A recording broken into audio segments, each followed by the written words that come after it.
오늘 하루 가장 뜨거운 뉴스들만 골랐습니다. 뉴스레터 K 여야 정치 토크 청년 정치인분들과 함께합니다. 김용태 전 국민의힘 최고위원, 하헌기 전 민주당 상근 부대변인, 유호정 정의당 의원 세 분 모셨습니다. 안녕하십니까? 네, 안녕하세요. 화제 중심에 계신 분들이 여럿 계시네요. 우선은 류 의원님 어제 그 탈당 선언을 또 하셨고 네네. 이게 사실 내가 20점쯤에 마음 먹은 것 같다 혹은 이런 걸 계기로 탈당해야겠다 어떤 계기와 시점이었을지요? 사실 뭐 제가 제3지대에서 활동하는 것을 두고 네. 많은 분들이 뭐 개인 일탈 아니냐 하셨는데 당 내에서 뭐 정의당의 미래 진로를 두고 당원들께서 모두 이렇게 고민을 하는 시기였거든요. 지금 네네. 이 순간을 포함해서.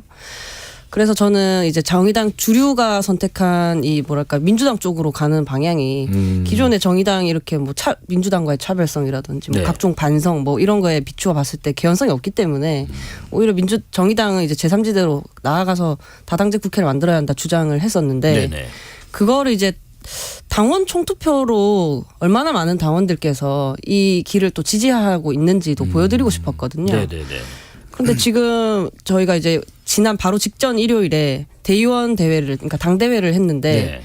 그때 정의당이 당의 진로 이 선거 방침을 당원 총투표에 맡기지 않기로 결정을 한다는 거예요. 예. 했다는 거예요. 그래서 그냥 전국위원회랑 대의원대회에서 정해버렸으니까 그럼 제가 이제는 당원 총투표로서 뭔가 설득할 수도 보여드릴 수도 없게 된 상황인 거죠. 네네. 그래서 좀 급하게 월요일에 이제 사퇴하겠다 기자회견을 했습니다. 뭐 탈당과 동시에 의원직도 내려놓게 되시는 건데 지금 일신상에 여러 변화가 있으실 것 같습니다. 뭐 정리하는 작업도 좀 아직 뭐 남은 게 좀 있나요? 조금 갑작스럽게 이제 예. 하다 보니 뭐 다른 의원님들처럼 이렇게 뭐 착착 진행된 게 아니잖아요.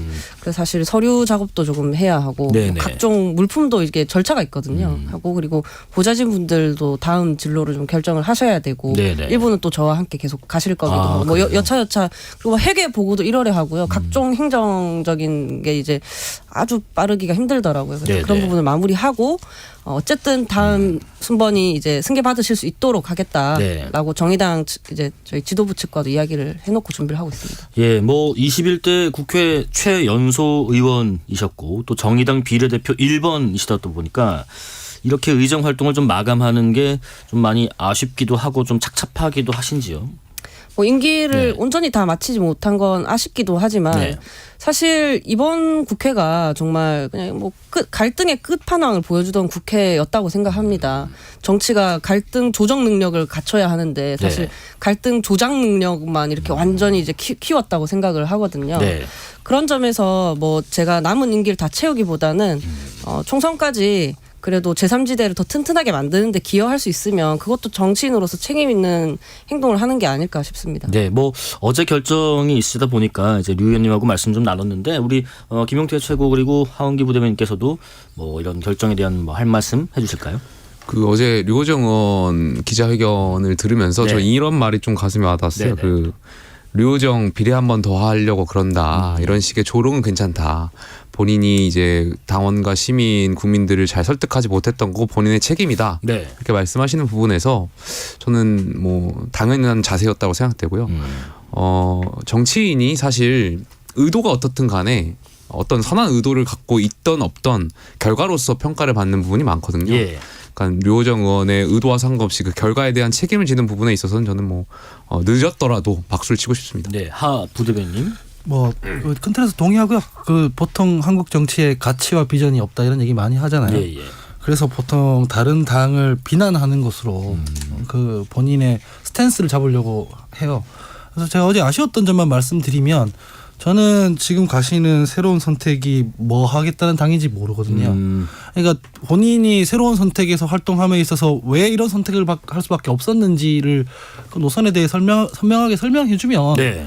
정의당에 왜 못 남아 있는지에 대한 설명도 자연스럽게 된다고 저는 생각하는데 아마 많은 질문을 받겠지만 자기가 살던 우물에 지나치게 침 뱉는 걸로 오해받는 이야기들은 좀 지양하는 게 좋지 않냐라는 네. 조언 정도 드리는 걸로 마무리하겠습니다. 네, 지금 심상정 의원께서는 사실은 유 의원께서 영입될 당시에 당대표로 계셨고 뭐 최근에 인터뷰도 하셨고 또 SNS에 글도 올리셨더라고요. 제도적으로 청년에게 기회를 주려 했던 시도가 의도와 다른 결과를 낳은 데 대해서 책임을 통감한다 이런 말씀도 하셨고 또 정의당 비례대표 1번이 정의당이 아닌 곳에서 다른 정치를 해보겠다 이렇게 나서는 상황이다 보니까 당시 당대표로서 유구무원이다라고 하셨는데 혹시 심 의원님께 좀 전하고 싶은 말씀 있으실지요? 방송을 통해서? 아니요, 뭐 저도 그래서 네. 뭐 오늘 아침에 확인하고 뭐 메시지를 내기는 했었어요. 네네. 우선 유구무원일 것 같기는 해요. 본인도 민주당 민주노동당 비례대표 1번이실 때 네. 진보신당 이제 만들고 당대표 하셨기 때문에 뭐 그때 이제 들었던 말을 이제 하시는 입장이 됐기 때문에 조금 뭐 어떤 느낌을 갖고 계실지 저도 좀 궁금하기는 하고요. 지금 뭐 사과를 또 하셨는데 네. 사실 뭐 박원순 전 시장님 제가 그 조문 거부했을 때도 예. 사과를 하셨다가 다시 주워 담으셨었거든요.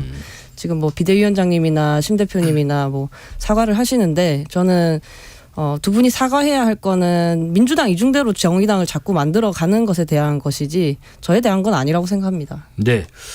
자 그런가 하면 한 분 더 계십니다. 같은 날 어제 김용태 국민의힘 전 최고위원 기자회견을 열었습니다. 국민의힘에 잔류하겠다 등등의 말씀하셨고 국민의힘에 남기로 결심한 가장 큰 이유 예를 들면 뭐 나는 이것 때문에라도 도저히 떠날 수 없다라는 게 있다면 뭘지요? 국민의힘 죄송합니다. 국민의힘이 잘 못한 부분도 있었고 예. 잘한 부분도 있다라고 저는 생각해요. 그러니까 지금 여러 가지 당 상황이 어려운 상황도 있음에도 불구하고 네. 막스 베버가 말했던 것처럼 그럼에도 불구하고 우리를 외칠 수 있는 사람이 정치를 해야 된다라고 얘기하잖아요. 저는 우리 국민의힘이 세계적인 정말 모범적인 보수 정당으로 만들고 싶어요. 네. 그래서 그런 포부도 있고요. 그리고 또 제가 여러 번 그 창당에 대한 경험도 있습니다. 제가 바른미래당이라든지 새로운 보수당에서도 활동했었던 경험이 있고 사실 그 중요한 것은 저는 이 정치 토양을 어떻게 바꿔 나가느냐에 대한 의지인 것 같아요. 네네. 어느 당에 속해 있는 것이 문제가 아니라 이 당에 제가 남아있는 이 당에서 앞으로도 계속해서 개혁에 대한 의지 이런 거 열망을 말씀드리면 좀 충분히 가능하다고 생각합니다. 일전에 그 이준석 전 대표의 신당 창단론을 두고 당 혁신을 위한 벼랑 끝 전술이다라고 생각했다 하셨었는데 이게 벼랑 끝 전술이 아니라 진짜 창당하는구나 언제쯤 느끼셨어요? 정치인들이 어떤 결정을 할 때 예. 여러 가지 상황을 볼 겁니다. 아무래도 정치라는 것이 생물이라고 하고 네네. 상황 변화가 있기 때문에 저희가 회의를 할 때도 이제 창당에 대한 것부터 시작해서 정말 이 당 혁신을 위하여서 어떤 벼랑 끝 전술로서의 그런 역할까지 네. 여러 가지 경우의 수를 놓고 이야기하는데 저마다의 생각이 조금씩 달랐던 것 같아요. 어떤 것을 가지고 좀 더 중점을 가지고 뭔가 이야기했던 분들이 있었던 것 같은데 네. 저는 어쨌든 계속해서 당을 혁신해야 된다라는 것을 중점에 두고 이야기를 드렸었던 거거든요. 시간이 이제 가까워지면서 다가오면서 좀 각자의 생각이 좀 달랐던 부분도 있었고 그런 데 있어서는 좀 사실대로 말씀드리고 예. 그러면 그렇습니다. 당에 남아서 국민의힘의 혁신을 위해서 구체적으로 무슨 노력을 하실 건지 궁금해요. 일단은 저는 비대위가 예. 지금 저희가 출범했고 저희 비대위가 지난 한 2, 3주 정도는 저는 나름대로 효과가 있었다고 생각해요. 당원 지지층들이 결집을 했고 또 저희 보수 진영에 있는 분들도 결집이 된 것 같아요. 그래서 나름대로의 효과가 있었고 앞으로 중요한 것은 선거를 이기기 위해서 중도층에 저희가 인정을 받는 거잖아요. 네네. 근데 아직 그러한 부분을 좀 보여드려야 될 거라고 생각되고 저는 계속해서 저희가 선거에서 이기기 위해서 비대위에도 계속 이러한 역할과 목소리를 전달하겠습니다. 저희가 네네. 중도층의 국민의 마음을 얻기 위해서 어떻게 나가야 하는지에 대한 그러한 이야기들 저는 중요한 것은 당내에 이런 여러 가지 목소리들이 나오고 용인되고 다양성이 존중되는 정당이 건강한 정당이라고 생각해요. 그래서 그런 저 스스로 다양성과 어떤 다원성을 입증해 보이도록 하겠습니다. 네. 하헌기 부대변인님의 어떤 그 김용태 전 최고에 대한 결정에 대한 생각도 좀 듣고 싶네요. 김용태 최고위원이 예. 그 지나치게 신당 창당하는 분들 지지하는 분들한테 비난받고 있더라고요. 최근에. 예. 저는 비난받을 일이 아니라고 생각하거든요. 그건 정치인이 개인이 판단을 하는 문제고 그 판단에 있어서 본인이 원칙을 지키면 될 문제라고 생각하거든요. 네네. 그래서 근데 아마 그분들 입장에서도 서운해서 김용태 최고한테 그러는 걸 텐데 참 김용태 최고가 그런 거에 너무 서운해하지 않고 정치인이 네. 그냥 당에서 제대로 하는 모습을 보여주면 된다고 생각합니다. 그냥 이런 정도의 덕담으로 하는 게 좋을 것 같아요. 예. 혹시 류 의원님 보태실 말씀 있으실지요? 아니 뭐 저는 이제 예. 감사하다는 말씀 해야 돼요. 감사하다는 말씀. 예. 이제 기자회견 하실 때 네네. 사실 저도 기자회견 같은 날에 했거든요. 예. 저 갑자기 이제 하게 돼가지고 예약 소통관 오전에 예약할 수 있는 시간대가 없는 거예요. 20분 간격인데. 네. 근데 이제 예약을 먼저 하셨고 이제 10분 정도 기자회견 하시고 저한테 남은 10분을 주셔가지고 제가 할 수 있었거든요. 그래서 고맙다고 말해야 주말에 됩니다. 급하게 연락이 와서 그러니까 그 청취자 여러분들께 이해를 좀 드리면 소통관은 20분 단위로 이제 예약이 됩니다. 네네. 9시, 9시 20분, 9시 40분. 제가 9시 20분에 이제 예약을 했는데 사실 요즘이 이제 출마 선언이라든지 여러 가지 정치적인 의견들이 많다 보니까 국회 소통관이 거의 예약이 꽉 차 있습니다. 근데 주말에 류호정 의원이 이제 기자회견을 해야 된다고 저에게 제가 예약된 20분 중에 10분만 달라고 해서 저는 당연히 이렇게 저희가 뭐 관계도 있고 또 이런 라디오 또 여러 차례 했기 때문에 네. 흔쾌히 응했는데 또 본인이 알고 봤더니 사퇴 기자회견이었더라고요. 그래서 의미 있었던 것 같고. 예. 20분 만에 이제 사표와 이력서가 오가는 그런 기자회견. 한 명은 이력서를 제출하고 한 명은 사표를 내고. 아니 그래서 이쯤에서 한 분은 탈당 결정을 하셨고 한 분은 잔류 결정을 하셨고 뭐 하나 결정하세요 하부 대변인께서. 저는 지금 잔류를 결정하고 잔류를 결정. 있습니다. 그렇다면 그 이유도 듣고 싶네요. 민주당이 좋아서요. 예. 민주당이 좋고 좀 민주당에서 컸어요. 그 처음에 보좌진으로 들어와서 커리어도 민주당에서 쌓았고 네네. 제가 민주당에 듣기 싫은 소리 얘기하는 건 비난하려고 하는 게 아니라 좋아하기 때문이에요. 좋아하는 정당이고 몸담고 있는 정당인데 국민들한테 비난받고 그다음에 그 유권자들한테 당이 거짓말을 한다거나 이런 모습 보이는 거 속상하잖아요. 네. 그래서 민주당에 남아 있는 거지. 뭐 그게 싫어가지고 나가버리면 그때부터는 진짜 비난하게 되는 거잖아요. 네. 지금까지는 아직 포기하고 싶지 않아서 남아 있습니다. 뭐 민주당 소속 한 1,000명 정도 되시는 청년 당원분들 뭐 탈당 선언도 뭐 있고 하던데 동료분들이 이렇게 좀 떠나거나 떠나고자 하는 뭐 결심을 하는 듯한 모습을 보면 어떤 생각이 드세요? 마음이 아프죠. 그 사실은 자꾸 탈당하는 분들 비난하는데 네. 이게 한국 정치에서 양당이 너무 반민주적으로 혹은 민주적이지 못한 방식으로 정당 운영하는 것에 대한 어떤 병리 현상이기도 하지 않습니까? 예. 다양한 목소리들이 원래 정당에 있어야 되는데 그게 용인이 안 되니까 지금 나가는 거잖아요. 그러니까 마음이 아프기도 하고 이거를 그러면 당 내에서 아무도 문제 제기를 못하고 해결이 안 되면 이 문제가 계속 가속화될 텐데 그냥 마냥 나가는 분들 비난만 할 수도 없는 노릇인 거고 네. 그리고 솔직히 얘기하면 이 나간 1,000분보다는 제가 민주당에 받은 게 더 많을 거예요. 그래서 저는 남아서 민주당의 다양한 목소리 중 소수 의견이라도 한 축을 좀 담당해 보겠다 이런 말씀드립니다. 하은기 네. 대변인 관련해서 지금 어쨌든 제3지대 신당들이 여러 정당들이 나오고 있잖아요. 예. 근데 하은기 부대변인을 영입하려고 여러 군데에서 굉장히 많은 러브콜을 보내고 있는 것 같더라고요. 근데 어쨌든 지금 민주당에 남겠다라고 이제 말씀하신 것 같아서 네. 예, 뭐 러브콜은 알고 지나가면서 안 오냐? 아니, 안 올래? 이렇게 서로에 대한 홍보를 네, 아니 위원님. 뭐 남든 떠나든 뭐 쉬운 결정은 아닌 것 예. 같고 다 잘 되셨으면 좋겠고 예. 저 정정을 하나 해야 할 것 같아요. 말씀하십시오. 그 심상정 대표님 관련해서 영입 인재라고 하셨잖아요. 저는 예. 2017년에 자발적으로 입당한 평당원입니다. 네, 영입 인재가 아닙니다. 아, 영입될 네, 한 3년 정도 당시라고 해서 활동하다가, 네. 자발적으로 자꾸 자발적으로 나가셨습니다. 세 분의 근황 토크 좀 해봤고요.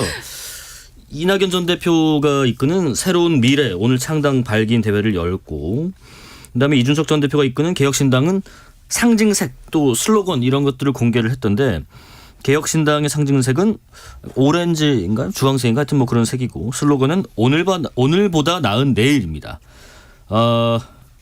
김용태 전 최고위원의 평가를 먼저 좀 듣고 싶네요. 뭐 일단 신당이 새로 시작한 정당이고 뭐 여러 가지 국민들의 기대가 있기 때문에 전 그 기대에 잘 부응하셨으면 좋겠다라는 좀 덕담을 드리고 싶고요. 네네.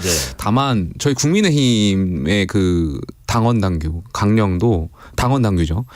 모두의 내일을 위한 약속입니다. 그래서 저희가 이렇게 시작합니다. 국민의힘은 모두의 내일을 함께 만들어가는 정당이다. 그래서 이 내일과 관련해서는 사실 저희 국민의힘에도 이러한 비슷한 표현들이 있어서 예. 한 여러 정당들이 여기에 대해서 이제 희망적인 부분에 대해서 앞으로 혁신 경쟁을 잘했으면 좋겠어요. 이 주황색이라는 색깔 또 이런 슬로건에 대해서는 조금 평가를 더 하신다면요? 제가 어느 방송에서 농담으로 예. 니체를 인용하면서 네네. 10년을 들여다보면 10년도 그 자신을 들여다보게 된다. 네. 이거 안철수 예전에 의원 당 색깔 아니냐. 아. 안철수 의원 너무 바라보다가 이거 지금 본인 선택 이렇게 농담을 했는데 네. 기사가 났더라고요.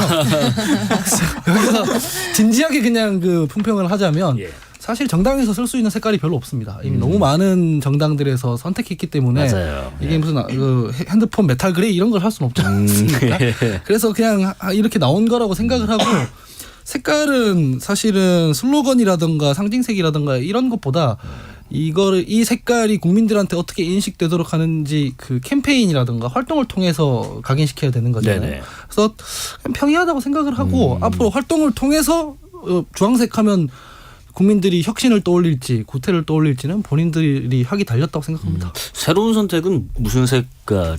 지금 예. 보라색 그리고 민트색을 좀 섞어서 쓰고 있고요. 보라와 민트요. 네, 보라색이 이제 보통 제3지대 연정할 때 많이들 사용을 하는 색상이기도 네, 하거든요. 네. 그래서 사용을 하고 있고 사실 그 말씀하신 대로 많이 선점해서 사용하고 있기도 하고 색깔 정할 때 이런 것들도 고민들을 많이 하시더라고요. 예. 이제 이전엔 전 노란색이었잖아요. 당에서 나는 노란색이 너무 안 받는다. 다른 색을 좀 설정을 좀 더 해달라 이러시는 분들도 계셨고. 아, 뭐 약간 쿨톤, 웜톤 이런 거 그렇죠. 따지나요? 뭐 그런 것도 있고 또 너무 좀 난해한 색을 고르면 당원분들께서 옷 구매하기도 힘드세요. 막 그런 것까지 다 고려해서 정해야 하다 보니까 고를 수 있는 색상이 많지 않은 것 같더라고요. 근데 이게 제가 선거를 뛰어봤잖아요. 그럼 이제 그뭐 핑크. 그러니까 미래통합당 때는 저희가 이제 핑크 색깔이 예, 예. 있었고, 근데 바른미래당 때 민트 색깔이었고 여러 색깔 있었는데 제가 이제 후보자 입장에서 봤을 때 색깔은 진하게 좋습니다. 빨갛고 왜요? 파랗고 센 노랗고 좀 그래야 좀 각인이 잘 되나요? 이미지가 각인이 되는데 이런 뭐 주황색도 아마 강한 색깔일 것 같아요. 근데 이런 어떤 파스텔 톤으로 하게 되면 사실 후보가 이 선거 전략상 좀 약해 보이는 이미지도 있고 그렇습니다. 그래가지고 아마 진한 색을 고른 거 아닌가. 아까 그 안철수 의원 언급을 하셨었는데 지금 이낙연 전 대표가 주재하는 새로운 미래 상징색은 짙은 바다색, 진한 바다색이던데 이라고 하던데 이것도 민주당의 어떤 색깔을 좀 의식한 것도 있나요? 저는 그럴 것 같아요. 오. 이제 왜 사실은 색깔은 차이를 보이는 게 유리하잖아요. 예. 내가 더 진한 민주당이다 이런 뜻일 수도 있고 뭐 그런저런 사실 이게 별거 아닌 것 같은데 있지 않습니까? 그 선거 캠페인이라든지 당에서 이거 고민할 때 되게 진지해요 다들. 뭐 한 방에 와닿는 그 뭐 캐치프레이즈 없냐 이러거든요. 네. 근데 선거 처음 했을 때는 저도 거기에 되게 고민을 같이 많이 했었는데 몇 번 해보니까 그런 건 없더라고요. 그냥 슬로건을 내놓고 캠페인을 통해서 그 슬로건이 국민들한테 인식에 박히게 하는 게 중요하더라고요. 예, 예. 그러니까 지금 주황색이 우리가 바로 안철수 뭐 의원이라든가 뭐 민중당을 떠올리지만 이게 캠페인을 통해서 혹은 활동을 통해서 이준석 대표 신당 색깔로 각인이 되면 이제 이 색깔 하면 이준석 대표부터 떠올리게 될 그렇겠죠. 거잖아요. 그래서 예. 그런 행동, 내용 부분이 더 중요하더라. 라는 말을 반복해서 드립니다. 네, 네. 참고로 그 무소속 후보들은 예. 흰색을 보통 많이 씁니다. 그래서 흰색 쓰시는 분들 무소속 많이 쓰고 네, 네. 그러다 보니까 사실 색깔 정하는 게 쉽지가 않은 게 말씀하셨던 것처럼 기존 정당들이 대부분 웬만한 색깔들 갖고 있어서 아마 새로운 창당하려고 하는 세력들은 아마 힘드실 거예요. 이런 색깔 정하는 게. 예. 자, 이런 질문도 좀 드려보겠습니다. 개혁신당, 또 새로운 선택, 한국의 희망, 새로운 미래, 미래대연합. 제가 어제도 이거 얘기하면서 약간 끝말잇기 같다는 느낌 받았었는데 이제 5곳의 세력 중에서 텐트를 그럼 가장 크게 칠 곳은 어딜까? 제일 큰 집을 지을 곳은 어딜까? 우리 김용태 최고위원부터 좀 들어볼까요? 저는 아무래도 일단 개혁신당이 좀 먼저 시작한 감이 예. 있고 이 말씀하신 것 중에 또 나름대로의 지금 정강정책도 발표해 나가고 있는 상황이고 또 지지율 조사도 이 관련한 정당들에 비해서 좀 상대적으로 높게 나오는 것 같고 예. 하다 보니까 나름대로 어떤 그러한 연대를 하게 됐을 때 그런 레버리지를 갖고 있지 않나 이런 생각이 있어요. 네네. 류 의원님? 아니 가장 먼저 한 건 아마 한국의 희망 이고요. 그다음에 새로운 선택이 당을 만드는 거 기준으로 하면 그렇고요. 근데 뭐 정치도 비즈니스잖아요. 그래서 뭐 수요가 가장 많고 인기가 가장 많은 곳이 사실 뭐 당연히 더 클 수밖에 없기 때문에 네. 현재로서는 개혁신당이 지금 그 텐트 칠 가능성은 높아 보이는데요. 근데 이제 사실 제3지대에 있는 모두가 그래도 공유하고 있는 건 최대한 뭉칠 수 있어야 제3지대가 신뢰받고 또 더 클 수 있다. 그렇게 생각들을 하고 계시기 때문에 네네. 그러려면 이제 큰 집의 주인이 큰 그릇을 가져야 좀 뭉칠 수 있을 것 같고 그래야 또 계속 주인 노릇도 할 수 있는 거예요. 그렇죠. 안 그러면 이 터만 크고 아무것도 못 짓는 거죠. 그냥 사람만 슥 지나가게 되고. 네. 그래서 처음에 이제 제가 세 번째 권력을 만들었을 때 제3지대 아무도 없었거든요. 그때 작년 초였기 때문에. 근데 그때 정치 평론하시는 분들 모두가 제3지대 안 될 거라고 하셨어요. 근데 지금 당만 5개가 있잖아요. 예. 이제는 또 정치 평론하시는 분들 모두가 만들어는 졌지만 하나로 뭉치지 못할 거다. 그렇게 말씀하고 계시잖아요. 예. 아마 제 생각에 두 번째로 틀리실 것 같아요. 아, 그래요? 평론가분들이. 네. 근데 또 평론을 하는 입장에서는 평론을 또 꼬집어 줘야 근데 되니까. 저는 네. 아까 제가 예. 방송에서 이런 말씀했습니다. 그 연대가 됐을 때 이 연대하는 세력들 간에 끊임없이 이제 앞으로 의심이 있을 수밖에 없을 거다. 예. 무슨 말이냐면 이낙연 전 대표 입장에서는 이준석 전 대표가 선거 이후에 만약 연대한다는 가정 아래 선거 이후에 혹시 국민의힘으로 돌아가려는 것 아닌가에 대한 의심이 있을 수 있고 반대로 이준석 전 대표도 이낙연 전 대표나 아니면 이 원칙과 상식이라는 분들이 혹시 선거 이후에 민주당으로 다시 복귀하려는 것 아닌가에 대한 끊임없는 의심이 있을 거예요. 그래서 그 의심 때문에 아마 비례대표 결정 권한 가지고도 많은 어떤 갈등들이 있을 것 같은데 그러니까 저는 그렇게 생각해요. 제가 아까도 말씀드렸지만 그런 신당에서의 경험들이 있잖아요. 그 저희가 보수정당이 참 아픈 과거입니다만 탄핵 이후에 바른정당이 만들어졌고 그때도 바른정당 때 정말 새로운 보수 한번 우리가 만들어 보겠다 했는데 예. 몇몇 의원들 결국에 자유한국당으로 당시 복당하셨던 분들도 있었고 그렇게 해서 이 바른정당이 바른미래당으로 돼서 선거 때 지방선거 잘 치렀는데 잘 제3지대로서 역할을 한다고 했는데 결국엔 또 헤어지고 그리고 또 새로운 보수당 만들었었는데 새로운 보수당도 정말 우리가 보수 잘 이끌겠다 새로운 보수 만들겠다 했는데 결과적으로 또 의원분들이 미래통합당을 만들었잖아요. 네. 그래서 이러한 의심들 지금은 당연히 우리 대선 때까지 가는 정당 만들겠다 이런 말씀들 많이 하시겠지만 네네. 이 정치 상황이 계속 급변하고 그러다 보니까 이런 계속해서 아마 의심이 있을 수밖에 없을 겁니다. 네. 하 부대원님 그 가장 큰 집 그 집의 주인은 또 누가 될까 궁금합니다. 저는 이 그룹들 중에서는 그래도 개혁신당이랑 미래대연합이 어떻게 지금 합쳐질지가 관건일 것 같아요. 예. 다른 데들은 사실 잘 모르겠고요. 근데 아까 전에 평론가 얘기를 하셨으니까 네. 많은 평론가들이 현역 의원이 있으니까 돈이 어떻게 되고 뭐 이런 얘기들 많이 하잖아요. 예. 기술적인 얘기거든요. 그게 기술적인 면을 얘기하는가 하면 가치와 비전 공유를 어떻게 할 거냐, 그거 어떻게 통합할 거냐 이런 정치적인 원론적인 얘기를 하는 분도 계시고요. 예. 좀 쉽게 말씀을 드리면 지지층의 최대 공약수를 어떻게 만들 것이냐가 관건이에요. 가령 미래대연합에 지금 포함되신 분 중에는 정의당의 배복주 부대표 계시잖아요. 배복주 부대표의 남편분이 전장현의 박진철 대표거든요. 예. 근데 전장현이랑 이준석 대표랑 이를테면은 한번 그 논쟁이 있었고 그랬잖아요. 근데 같은 노선으로 갈지 말지에 대한 건 정리가 안 됐었어요. 토론을 한번 했긴 했지만 그러면 그 지지층한테 이걸 어떻게 설득할지 그래서 이게 이탈 없이 최대 공약수가 될지 이걸 계산해야 될 거잖아요. 예. 최대 공약수를 못 만들어내고 오히려 더 쪼그라든다 그러면은 최소 공배수를 찾는 방향으로 가거든요. 최소 공배수를 찾았더니만 우리가 손해 본다 하면 그냥 독자 노선 가는 거고. 네. 이 작업들이 굉장히 어려워서 지금 자원을 많이 갖고 있는 데는 개혁신당이랑 미래대연합인데 실제로 이 자원 둘이 만났을 때 시너지가 날 것이냐 이거는 지금 막 출발했기 때문에 좀 지켜봐야 되는 부분이 있다라고. 예. 9449님 빅텐트도 좋지만 국민들의 눈높이에 맞는 빅정치를 부탁합니다 하셨습니다. 지금 빅텐트 구성 관련해서 말씀 나누고 있는데 미래대연합을 좀 얘기를 해보면 설 이전에 통합을 추진하고 있고 윤석 전 대표는 너무 빠르다라고 좀 주춤하는 것 같고 통합 시점에 대한 의견이 시작부터 좀 엇갈리는데 잘 될까요? 김채곤님. 일단 설 밥상에 네. 이 신당에 대한 이야기들을 많이 올리고 싶은 욕심들이 있을 수는 있겠죠. 근데 현실적으로는 좀 어렵지 않을까에 대한 생각이 있어요. 설 연휴까지 한 보름 정도 남은 것 같은데 네. 그 사이에 뭔가 하원기 부대변인 말씀하셨던 것처럼 그 노선에 대한 문제라든지 여태까지 같이 정치를 해보셨던 분들이 아니잖아요. 그렇게 되면 지지층들 사이에서도 분명히 이질적인 부분이 있을 거고 그 괴리감을 좁히고 설득하는 과정도 쉬운 일이 아닐 겁니다. 그래서 그런 과정들은 좀 시간을 갖고 선거가 물론 80여일 남아 있지만 그럼에도 불구하고 이러한 것은 좀 시간을 갖고 설득하고 설명하는 작업들이 필요하기 때문에 그렇지 않으면 뭉친다고 하더라도 그 뒤로 또 어떻게 될지 모르는 거여서 그러한 작업이 좀 먼저 전제되는 것이 중요한 거 아닌가 생각이 있어요. 류 의원님 그 김종인 전 비대위원장께서 낙준연대는 매우 어렵다. 그러니까 이제 지향하는 바가 서로 많이 다르다 보니까 합치기 좀 어려울 거다라고 전망하는데 그렇게 보시는지요? 저도 뭐 김종인 위원장님 존경하는데 예. 근데 제3지대 신당은 김종인 위원장님께서 예상하는 바대로 흘러갈까? 그것에 대해서는 조금 의문입니다. 그 네네. 예상 가능한 범위 내에서 움직여가지고 신당이 성공할 수 있을 것 같지는 또 않거든요.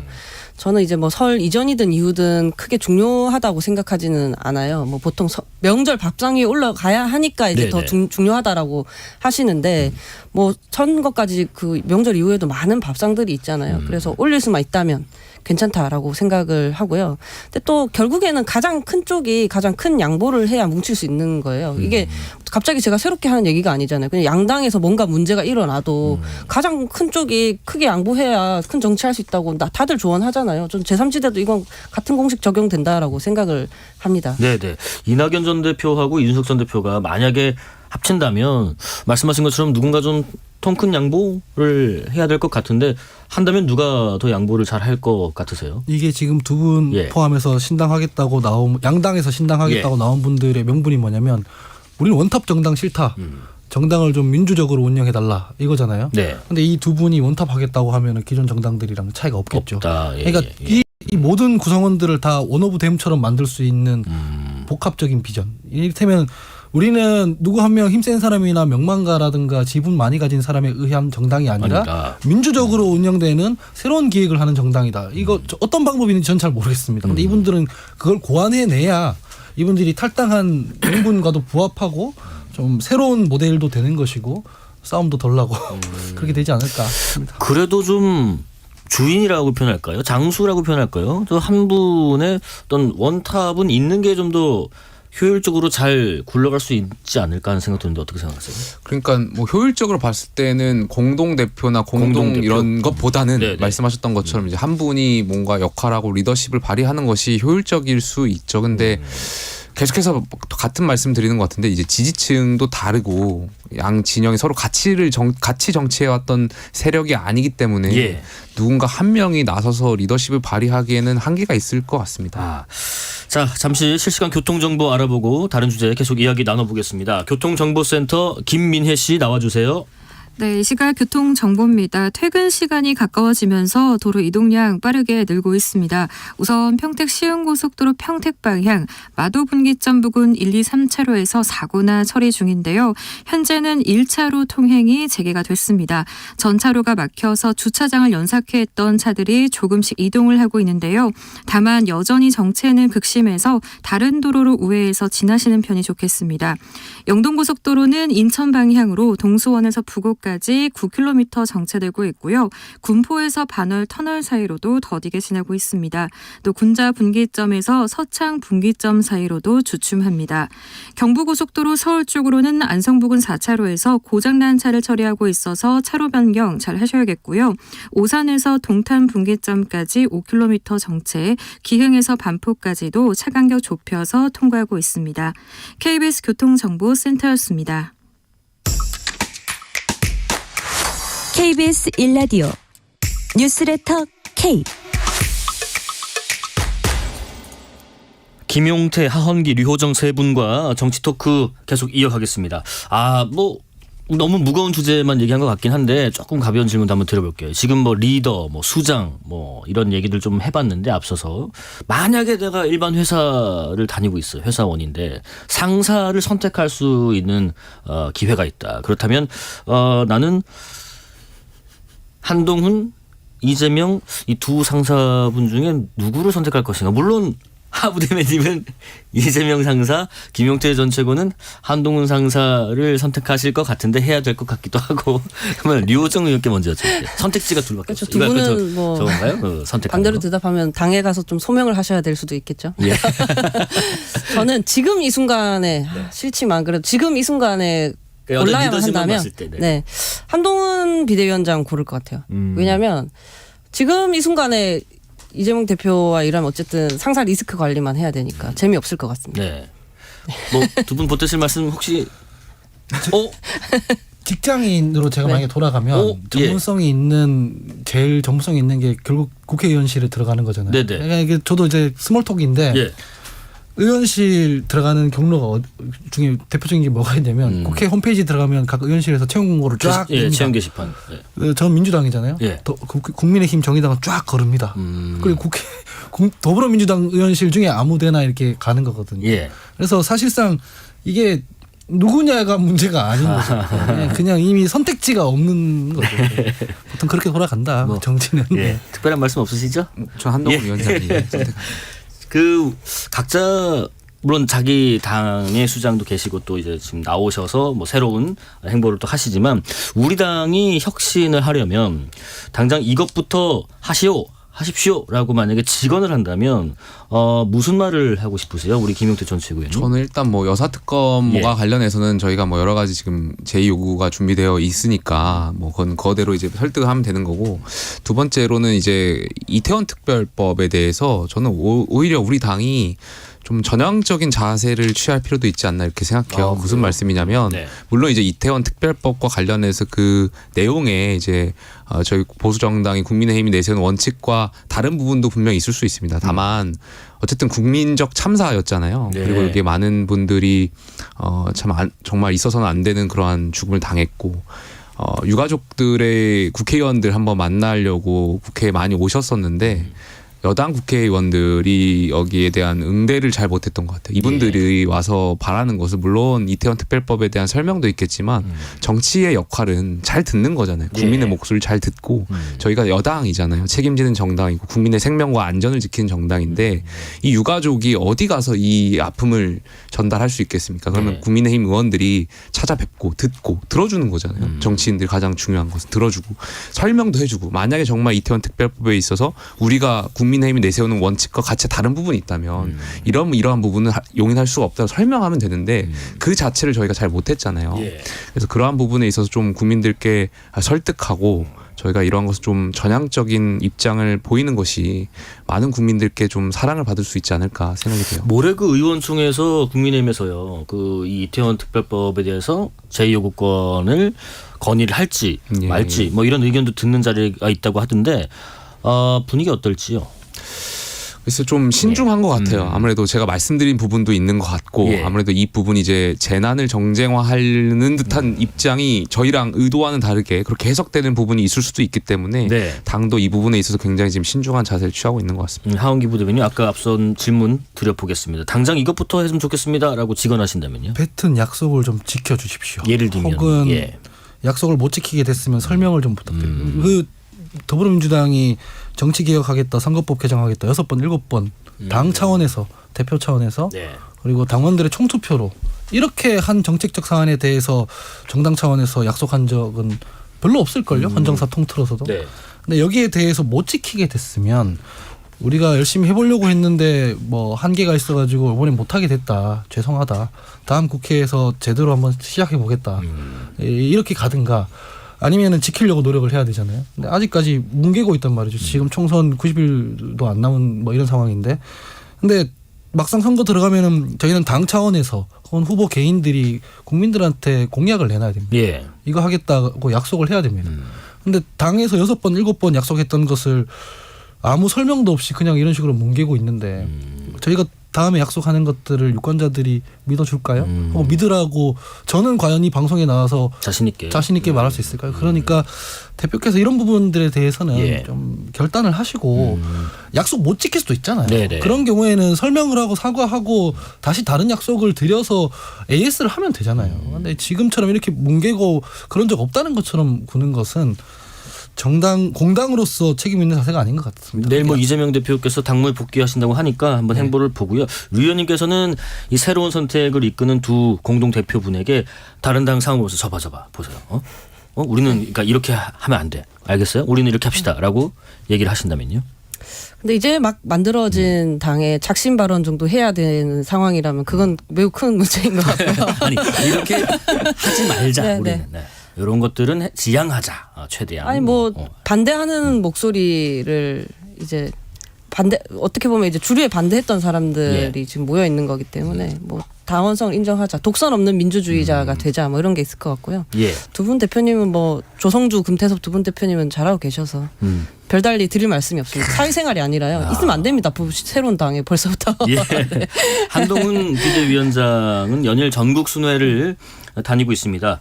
어떻게 효과가 눈에 보이고 있다 이렇게 보시나요? 저희 진영에 대한 지지층 결집에 예. 효과가 있다라고 생각돼요. 저도 지역을 다니면서 이제 많은 분들이 여기에 대해서 굉장히 호기심도 있어 하고, 한동훈 비대위원장, 과거에 이제 김기현 대표 체제와 비교해 봤을 때는 나름대로의 이제 호기심 유발이라든지 좀 이렇게 관심도 유발을 하는 차원에서는 전 효과가 있었다라고 생각해요.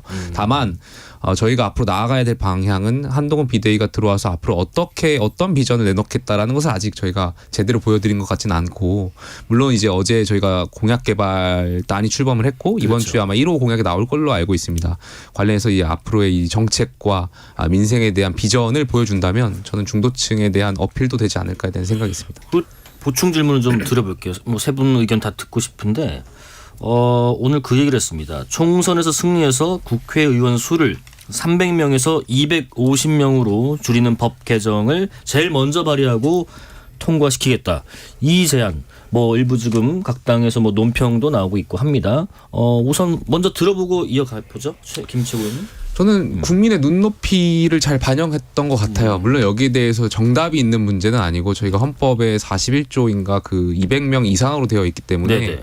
그 부분에 있어서는 국민적 합의를 잘 이루면 되는 것이고. 왜 50명인지 뭐 어떤 식으로 줄여 나가겠다는 건지. 그러니까 어쨌든 저희가 이번 2024년 올해 총선에서 공약을 거는 것 같아요. 당 차원에서 당론으로 저희가 일단은 300명으로 시작하는 거겠죠. 그리고 네네. 2028년 선거에서는 선거구 획정을 줄여가서 250명에 맞게 세팅을 하겠다라는 것을 말씀드리는 것 같아요. 그래서 저희에게 어떤 국민들께서 좋은 평가를 해주신다면 앞으로 국회의원의 이 정수를 줄여나가겠다라고 이제 약속을 한 것 같고요.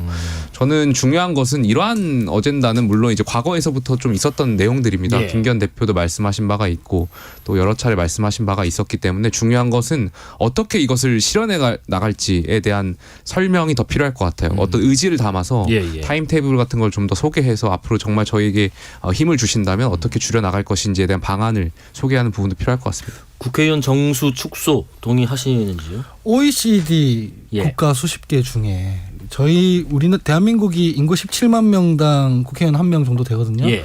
이거보다 의원 정수가 부족한 나라는 2개 있습니다. 일본이랑 멕시코거든요. 네네. 일본이 한 18만 명당 1명, 그다음에 멕시코가 21만 명당 1명이에요. 이게 두 나라의 정치가 저희가 닮아야 되는 정치는 아니거든요. 정치 상황이. 사실은 저희가 의원 정수가 부족한 상황입니다. 오히려 의원 예. 정수가 부족하기 때문에 비례대표를 확대하지도 못하는 거고 이런 양당 정치를 근본적으로 개선할 수 있는 선거제 개혁이 어려운 거거든요. 근데 50명 줄이겠다고 해버리니까 이거 퇴행이란 말이에요. 사실은 되지도 않을 거지만 그래서 진지하게 논평하자면 이런 겁니다. 국민들이 의원 정수 50명 줄이자는 얘기에 왜 환호하느냐, 동의하느냐? 정치가 불신받아서 그런 거잖아요. 정치가 효능감이 없기 때문에 세금이 아까운 거고, 세금이 아까우니까 의원 정수 줄여버리라고 하는 거거든요.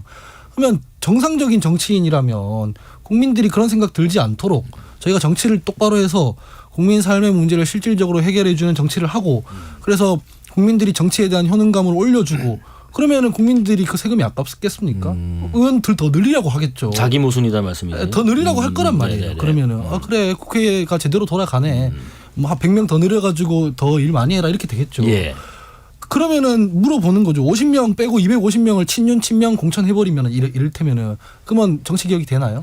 아니란 말이에요. 예. 정치 개혁이라는 건 각 정당에서 정치를 똑바로 하는 게 정치 개혁인 거죠. 네네. 국민들이 우리 불신하니까 우리 없애버리자 이렇게 하는 게 아니란 얘기죠. 본인 검사할 때 더불어민주당에서 검수완박하고 뭐 검찰 없애버린다고 하고 이럴 때 반발했지 않습니까? 검찰이 문제가 많으면 그 문제를 해결하고 그 개혁안을 내놔야 되는 것이지 무작정 그거 막 극단적으로 뭐 수사권을 다 뺏어버리자 혹은 검찰청을 없애버리고 공소청 만들자 본인도 아니라고 했지 않습니까? 예. 본인도 똑같은 지금 오류를 저지르고 있는 아주 저열한 포퓰리즘이라고 생각합니다. 이런 제안을 왜 했다고 생각하세요, 류 의원님? 전 좀 실망스러웠어요. 그렇습니까? 저는 그러면 지금 하원기 부대변인님이 예. 말씀하신 것처럼 국회 신뢰도가 최악이기 때문에 저 국회의원들 없애라 하시는 건데 그 신뢰도 최악은 누가 만들었어요. 지금 95%의 의석을 점유하고 있는 게 양당이지 않습니까? 그러면은 책임 정치를 하겠다라고 하면 이렇게 쉬운 선택을 저는 할 수는 없다라고 생각을 하고요. 그리고 국회는 기본적으로 정부를 또 견제하기 위해서 존재하잖아요. 그러면 우리 국가 예산이 또 한 해 600조가 넘고 수십만 명의 공무원들이 있고 하여간에 국회의 권능이 하여간이라고 하면 안 되는데 네. 국회의 권능이 약해지면 정부의 독단이 쉬워지죠. 그렇게 되면 사실 뭐 지금도 뭐 그러고 있다고 생각을 하는데 이게 통과가 되면 뭐 나중에는 또 어떻게 정권을 견제를 하려고 하십니까? 저는 매우 잘못된 발언이라고 생각합니다. 오늘 그 민주당의 홍익표 원내대표께서요. 한동훈 비대위원장을 좀 많이 비판했습니다. 술 안 먹는 세련된 윤석열에 불과하지 않느냐. 자꾸 대통령의 아바타 소리가 나온다 등등. 실제 행보를 이렇게 평가하는 것에 대해서 어떻게 생각하시는지요? 이재명 대표를 향한 예. 어떤 한동훈 위원장과의 비교가 되다 보니까 그것을 좀 물타기 하려고 하시는 거 아닌가에 대한 생각이 있어요. 예. 아무래도 지금 여당발로 계속해서 나오는 그러한 정치 개혁에 대한 아젠다라든지 이런 것이 당연하게 이재명 대표와 비교될 수밖에 없거든요. 그러다 보니까 이제 홍익표 민주당 원내대표께서는 한동훈 위원장의 어떤 인신공격성 발언을 하면서 좀 깎아내리려고 하는 것 같은데 네. 저는 글쎄요 뭐 국민들께 잘 통하지 않을 것 같아요. 위원님 그 오늘 한 보도 보니까요. 한동훈 비대위원장께서 지금 공개 일정을 한 38개 정도 소화를 하는 동안에 윤석열 대통령을 한 번도 언급하지 않았다라는 보도가 있던데 뭐 일부러 선긋기를 하는 건가요? 선긋기가 뭐 사이 관계가 좋지 않아서 선긋기라기보다는 네. 지금도 한 번도 언급 안 했음에도 불구하고 아바타 이야기가 계속 나오잖아요. 예. 제가 보기에도 정말 여전히 한 식구 같기는 하거든요. 대통령이 지금 지지율이 그리 높지 않은 상태에서 그러니까 한마디로 인기가 그리 없는 상태에서 집권당이 그러면 총선에서 승리를 하려면 대통령과 당이 조금 분리되는 그런 느낌을 줘야 하는데 그런 느낌이 전혀 나지 않고 있어서 조금 더 신경 써서 언급 안 하는 게 아닌가 싶고요. 네. 뭐 지금 뭐 사실 가치관이나 철학은 거의 똑같아 보이잖아요. 그냥 외모와 옷차림만 좀 다른 거지. 그래서 더 의식하고 있지 않나 싶습니다. 하 부대님 그 커피 앤 도넛 그다음에 1992 티셔츠 펠로폰네소스 전쟁사 책 이런 아이템들 뭔가 포인트를 준 것 같긴 한데 이런 아이템들은 이미지 정치라고 할까요? 어떤 효과가 있을까요? 근데 저는 예. 여기에 대해서 뭐 설왕설래가 많이 있기는 하던데 네. 정치인들이 이거 가지고 너 공격하거나 하는 것들이 사실 잘 와닿진 않아요. 그냥 정책적인 것, 정치적인 것 이런 것들로 얘기해도 충분한데 네. 이 티셔츠 입은 거 가지고 뭐 얘기하고 이게 저는 잘 설득은 안 됐어요. 뭐 책 들고 다닐 수 있는 거 아닌가 예, 싶기도 하고 예. 예전에 이준석 대표 왜 자전거 타고 출근하고 막 그랬잖아요. 네. 그런 모습 잘 연출해서 보여주면 국민들한테 도움이 되거든요. 그래서 꼭 나쁘게만 볼 필요는 없다고 생각해요. 네. 본질은 지금 국민의힘이 선택해야 되는 게 있잖아요. 윤석열 대통령은 불편해하는데 국민 다수는 원하는 사안 이게 몇 개가 있다고 치면 네네. 여기에 대해서 한동훈 비대위원장이 어떤 선택을 하는지가 더 중요해요. 국민 쪽으로 기울이거나 아니면 윤석열 대통령한테 그 국민 쪽으로 가도록 설득을 하거나 이거를 해야지 되는 거거든요. 예. 이 작업을 전혀 안 하고 있기 때문에 아바타니 뭐니 이런 얘기가 나온다는 말인 거죠. 그래서 예. 저는 그 이미지 이거 지적하고 이런 것보다는 정책적으로 논쟁하는 게 좋을 것 같다라는 일단 생각입니다. 당인의 한 사람으로서 말씀드리면 일단 이미지 정치를 아무나 할 수 있는 것은 아니거든요. 이미지 정치로 뭔가 대중의 호기심을 끌 수 있다라는 것은 또 저는 나름대로 한동훈 위원장의 장점인 것 같기도 하고요. 이준석 전 대표도 이 아까 말씀하셨던 걸 따릉이 타는 걸로 굉장히 많은 국민들의 호기심을 또 샀었던 것도 있고요. 한동훈 위원장도 그렇고요. 근데 이 어떤 호기심, 대중들의 이 관심을 가지고 이것을 그냥 하원기 부대변인이 말씀하신 것처럼 이걸 그냥 누리고 뭔가 전략으로 이용하려고 한다면 예. 그냥 그렇게 머무를 텐데 이 호기심을 가지고 개혁의 동력을 잘 삼아야 된다고 저는 생각합니다. 뭐 혹시 보태실 말씀 있으신가요, 류 의원님? 저는 멋만 부리고 다니는 게 아니라면 예. 일단 멋있는 건 좋은 일이라고 생각을 하고요. 네. 정치는 원래 완전 이미지로 아니. 네 왜요? 생각해보니까 원피스 정치 잘 활용했다는 게 떠올라고 있어요. 긍정적으로 그거는 심지어 타투 이런 거 네. 정책적으로 긍정적인 효과를 사실 줍니다. 여기까지 이거 말할까 생각해보니까 말할까 말까 여쭤볼까 말까 했는데 우리가 그 류호정원 긍정적 사례, 앞에 두고 긍정적 사례입니다. 다른 사람 얘기하고 있어. 아니, 원래 좋은 이미지가 되어야 메시지도 일정도 뭐 정책도 잘 시민들께 전달할 수 있는 거라고 생각을 하고요. 네. 콘텐츠가 범람하는 세상 아닙니까? 그런 가운데 직관적으로 시민들께 이미지 잘 전달하는 것도 저는 능력이라고 생각합니다. 예, 뭐 앞서 짧게 언급은 하셨습니다만은 이재명 대표 내일 최고위 주재를 시작으로 당무에 복귀를 한다고 합니다. 인재 환영식도 열고 뭐 총선 준비와 민생 살리기에 박차를 갈 예정이다라고 앞서 브리핑도 있었는데요. 하원기 부대변인 역시 그래도 당무 복귀에서 제일 먼저 해야 될 것은 아까 말씀하신 것처럼 그런 뭐 이유, 뭐 설명, 뭐 이런 게 필요할까요? 아니면 당장 이제 눈앞에 다가온 선거 체제에 대한 어떤 행보가 있어야 될까요? 이제 선거를 하려면 이건 이제 경쟁이지 않습니까? 네. 필요에 따라서 상대방에 대한 검증, 뭐 네거티브 같은 것도 해야 되고 우리도 약속을 해야 되고 그러려면 일단 우리 몸에 있는 그 것들을 다 털어내고 시작을 해야 돼요. 네네. 우리가 지금 그동안 해왔던 것들에 대한 반성, 사과, 앞으로는 이렇게 할 것이다. 근데 거기에 대한 정리가 하나도 안 된 상태로 하는 약속이나 비판은 전부 부메랑으로 돌아오거든요. 가령 제가 국민의힘에 대해서 비판을 한다면 너희는 안 그랬냐라고 바로 되돌아오잖아요. 예, 예. 이게 그렇기 때문에 이재명 대표께서 지금 큰일을 당하셨기 때문에 좀 경황이 없는 중에도 선거 시기에는 돌아가고 있기 때문에 복귀하신 거지 않습니까? 예. 그래서 좀 건강을 살피시면서도 그런 부분들에 대해서 좀 헤아려 주면 좋겠다라고 생각합니다. 오늘 한동훈 비대위원장이 이재명 대표의 지역구 인천 계양 방문을 했습니다. 국민의힘 인천시당 신년 인사회 자리였는데 여기서 원희룡 전 장관을 소개를 또 했더라고요. 이재명 대 원희룡 이 매치가 이루어질 것 같다는 분석도 있는데 어떤 승부가 될지 반대로 어이재명 대표가 안 나올 거다 이 지역구에는 뭐 이런 얘기도 있고요. 김용태 최고는 전 그 변수가 이제 선거제잖아요. 예. 그 선거제를 병립형으로 가서 이재명 대표가 비례대표를 나올 수도 있지 않느냐 이런 평론가들의 분석도 있을 것 같은데요. 예예. 저는 이재명 대표와 원희룡 전 장관의 매치가 성사된다면 저는 원희룡 전 장관이 이길 수도 있다라고 생각합니다. 왜냐하면 지금 신당들이 있잖아요. 예. 신당도 분명히 여기에 후보를 낼 거고 특히 이낙연 신당에서는 이 개항을에 후보를 낼 거라고 저는 생각해요. 예예. 그렇게 되면은 야당 간의 어떤 득표가 분산될 것이고 저는 여당 대 야당 구도로 간다면 여당은 하나고 이제 야당은 여러 개 정당이니까 원희룡 전 장관의 승리도 가능할 수 있지 않을까 이렇게 좀 예상을 해봅니다. 저는 이재명 대표가 예. 개항을에 출마한 거에 대해서 여러 번 비판했거든요. 예, 예. 명분 없다고. 근데 그렇다고 원희룡 다른 분들은 몰라요. 다른 분들은 상관없어요. 예. 근데 원희룡 장관만큼은 인천에 나오면 안 됩니다. 그렇습니까? 전세 사기 피해자가 제일 많은 데가 어딘지 예. 아세요? 인천이에요. 원희룡 장관 국토부 장관이었잖아요. 전세 사기 피해자들한테 이분이 어떻게 했는지를 잘 떠올려 보시면 이분 출마한다 그러면 제가 알기로 거기 있는 피해자들이 피켓 들고 그 선거 현장에 시위하러 갈 거예요. 예. 진짜입니다. 이건 네, 네. 제가 그 우리 당에 있는 권지웅 전세 사기 고충 센터장이랑 같이 피해자들도 만나보고 시위도 해보고 해서 아는데 네. 분위기가 많이 안 좋거든요. 그래서 이런 쓸데없는 정무적 구도를 만들려고 하지 말고 본인이 장관 시절에 매듭하지 못한 일에 대해서 국민들한테 말을 하는 게 먼저라고 생각합니다. 마지막 질문 요거 드려볼게요. 류 의원님.